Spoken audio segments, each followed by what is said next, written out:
Joe Biden should have never met with Vladimir Putin today, but he did. And now, folks, the damage is done. Joe Biden explained to the world why he is so weak. His foreign policy, specifically with our enemies, is to try to befriend them, trust them even. It is naive and irresponsible. Vladimir Putin is one of the world's most powerful bullies. And yet, Biden, by his own admission, refused to put Putin on notice for Russia's cyber crimes, election meddling, human rights abuses, violent incursions into sovereign nations. The list goes on and on. I must tell you, the tone of the entire meetings, I guess it was a total of 4 hours, was good, positive. There wasn't any strident action taken. It's unbelievable, really. No strident action taken? If ever there was a time for straight talk and tough talk, this was it. On the eve of this meeting between two world leaders, Russia chose to run military exercises 500 miles off the coast of Hawaii. Nuclear submarines and other dangerous Russian warships forced the United States to scramble fighter jets. It can only be described as a Putin test of Biden.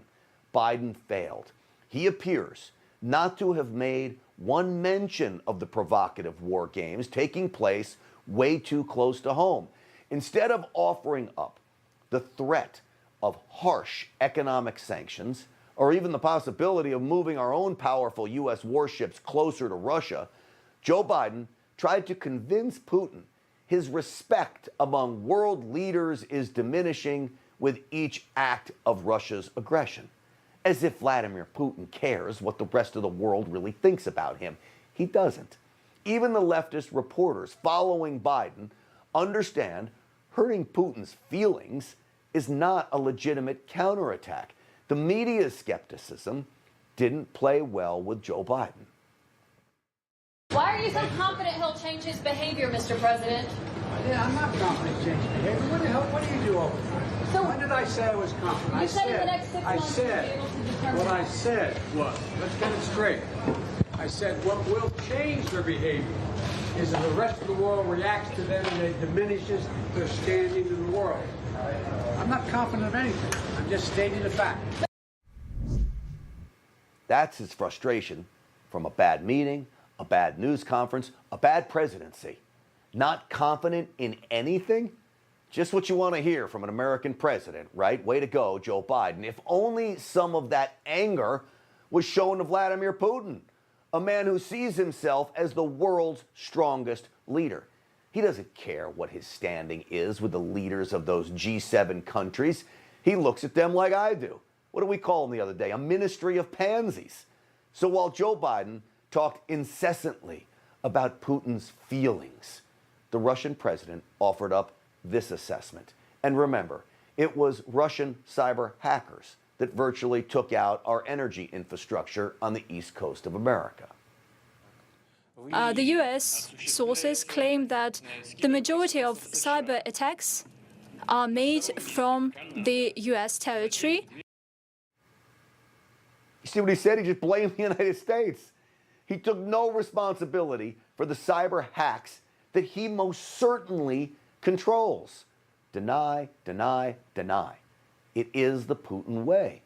But at that moment, in that meeting, when they're talking about the cyber hacks, Joe Biden, as the leader of the greatest nation in the world, needed to declare to Putin, look him in the face, eye to eye, and say, if America is attacked ever again, we will go on the offensive.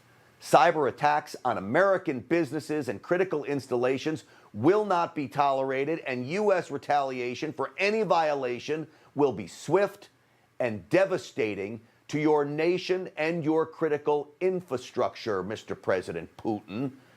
But instead of shaking his fist at Putin, Joe Biden went at Putin like this. For example, when I talked about the pipeline that cyber hit for $5 million, that ransomware hit in the United States, I looked at him and I said, well, how would you feel if ransomware took on the pipelines from your oil fields? He said it would matter. Folks, he said it would matter? Is he that naive? You know, I'm told over and over again by my mother not to call people names. But if Joe Biden's for real here, he's a ding-dong. A ding-dong that's putting this nation in danger. Again, all about the feelings. Putin most certainly knew about the cyber hit on America, and he could have stopped it. Is Joe Biden really this naive? If he is, our nation is in grave danger. Joe Biden's ineptitude can be summed up in one of the most subtle moments of the day. Early on, when a reporter asked Joe Biden, "Do you trust Putin?"